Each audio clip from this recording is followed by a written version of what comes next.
is that people aren't buying tickets. And I don't know if it's just a like financial thing, it's a recession indicator, but what's happening is that so many people are saving up for their 1 or 2 big events, right? Lincoln Park's coming to Nashville, I'm gonna go see them. That's $200 a ticket for the worst seat in the house. Or you got a festival that you wanna go to. That when these smaller shows come through town, people are just like, "I don't know, let's wait and see." They're not making decisions, and so as marketers, we're looking at these ticket sales, talking to these agents, talking to these artists, and really just not seeing that initial push that we used to. Instead, what we're seeing is 2-week FOMO leading up to the gig and then a ton of walk-ups. And it's causing a ton of confusion for agencies and artists who are not understanding that people are still willing to go to these shows, but the way you need to treat it, your expectations are different. And I've had artists who have had shows canceled to them by promoters, by agents, whatever, because they're like, it's not selling. And it's like, it's not going to sell until 2 weeks out. And so I'm wondering if you guys are having the same experience, but it's incredibly Yeah. frustrating and it needs to be talked about. Yeah, and All just to the accentuate real quick, part of the issue is that you can no longer make reasonable predictions, and if you pull like so when I work with a band on organizing a tour, we're putting a lot of money down about 6 to 8 weeks out on, like, merch and van deposits and whatever, right? In the old days, when people would buy way far in advance, like 3 months in advance, you would kind of know, like, this is gonna happen. Yeah. But now when the bulk of ticket sales happen 2 weeks out, you already had to put down that 10 grand, and you already had to put down that 10 grand or 15 grand or whatever. No, it's so frustrating, and you're having to talk promoters off a ledge because they're like, mm, "I have a 3K guarantee. We've only sold 200 tickets on a 1,500 cap room, and last time they were here, they sold out." And I'm like, go look at the walk-ups on that." And 9 times out of 10, man, the walk-ups happen, but you've gotta hit them over the head that week of, and make them feel like they're gonna miss out. yeah, so I went through this last summer in, like, both client way and then the weird existential way, which is I was actually on tour for the first time since my 20s, and I'm seeing my dates that I'm like, "Oh, these should be easy sellouts for our 500-seat rooms," and I'm seeing, "Oh my god, all the ones after September aren't sold out," but everything in our summer tours, July and August, we're selling out every night. Monday nights, we're selling out. And I'm like, "What in the fuck did we pick the wrong cities? Did we do this?" But then I'm looking, and I'm looking at the other tours I'm working on, and I'm like, "Ticket sales all suck in September and October. Holy Mhm. shit." And I'm like thinking this thing. So I call up, I do what I do, which is I start calling up all the people who owe me favors. Some were booking agents. They're like, "There's a new phenomenon. In the summer, no one buys tickets until after Labor Day. And then right after Labor Day, we see a massive spike." That's interesting. That's another Yeah. layer I had not occurred to me. So, did they say why? Do they I mean, They think it's just like a psychological profile that, like, people are like, "I'm gonna enjoy my summer," and then when it gets a little cooler, it's like they're like, "Okay, now what are we doing post-summer? You know, my summer situationship's over, now I gotta go out."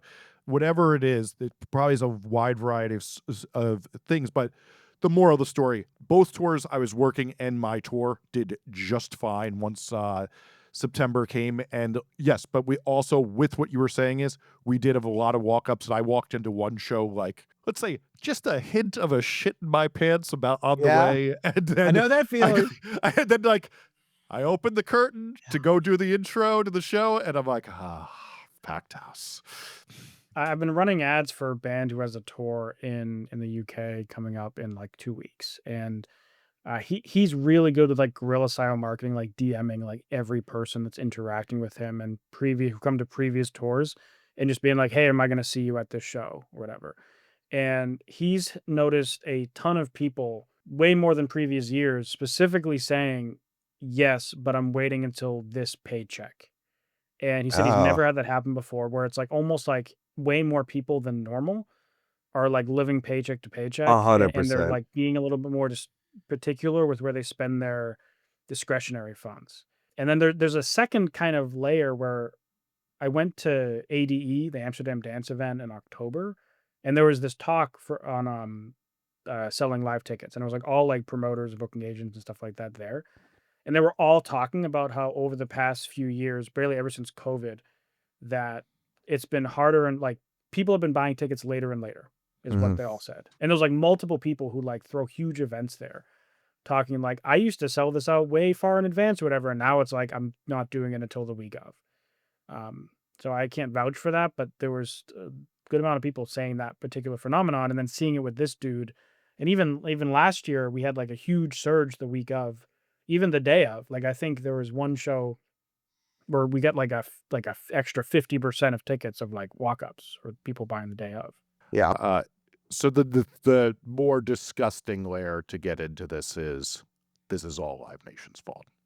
Is that Live Nation has basically inflated even non-Live Nation venues. Anybody who wants to look this up, there's a video by More Perfect Union, one of the best news outlets on YouTube.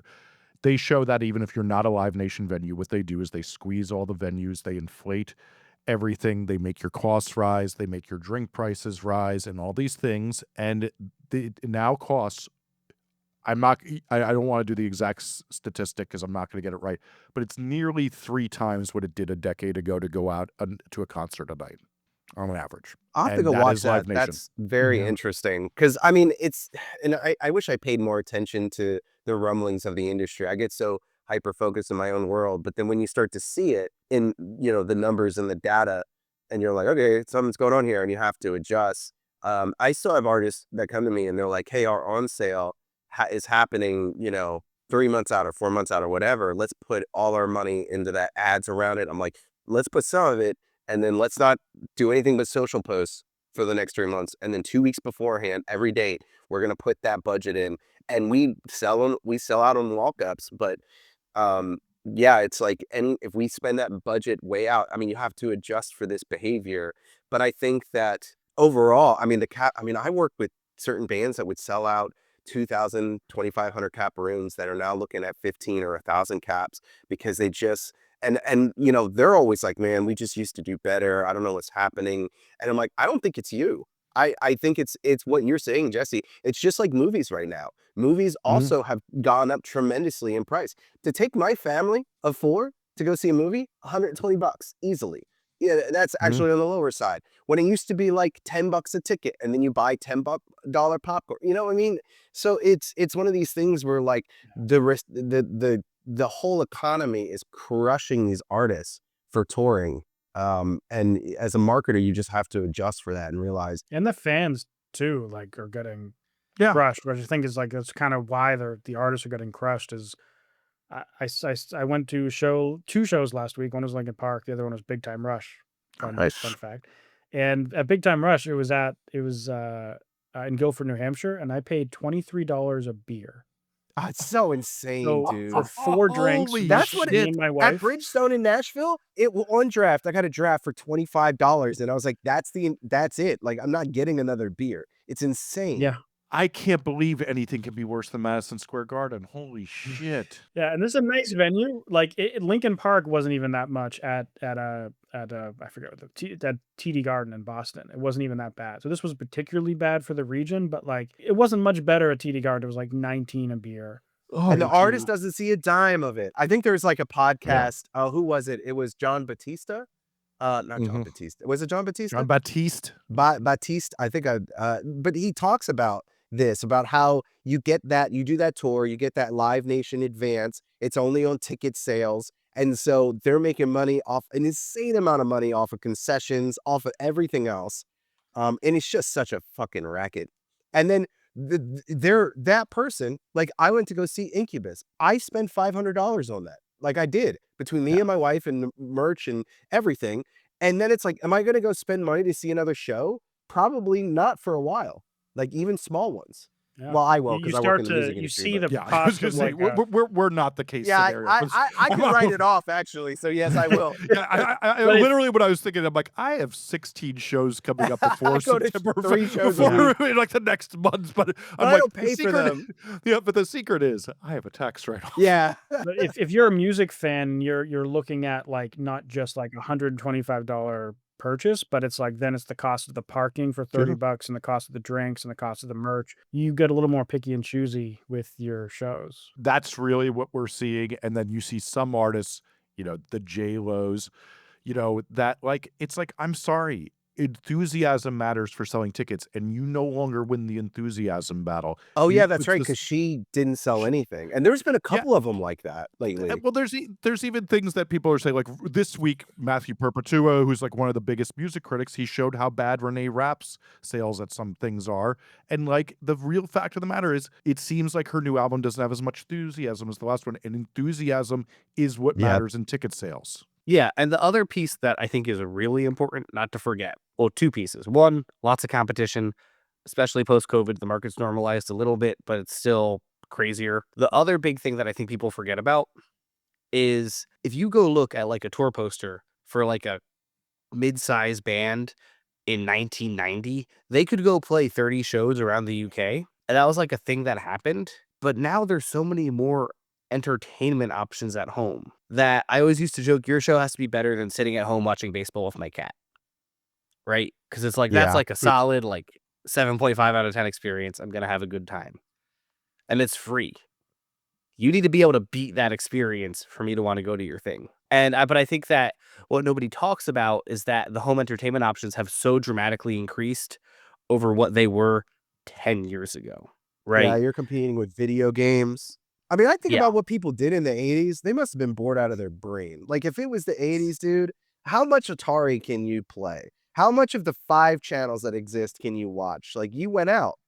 And, yeah, I there's don't know, Jesse. Why don't I you was about to tell say, us what it was like Dustin in the basically 80s? asked for permission to insult me on this podcast before we started, and I'm glad that we've gotten here. Frankly, it's a good podcast bro bonding here.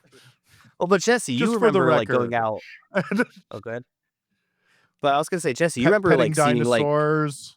petting yeah, dinosaurs. I was gonna say, you remember seeing like the Beatles and like on the 64 tour you told me? As you would know if you knew me well, Matt, and if you were my real friend, you'd know I would never have gone to see the Beatles because I'm not a Beatles fan. Oh, podcast canceled. Yeah, Yep. what the I'm just fuck? trying to Yeah, there you go.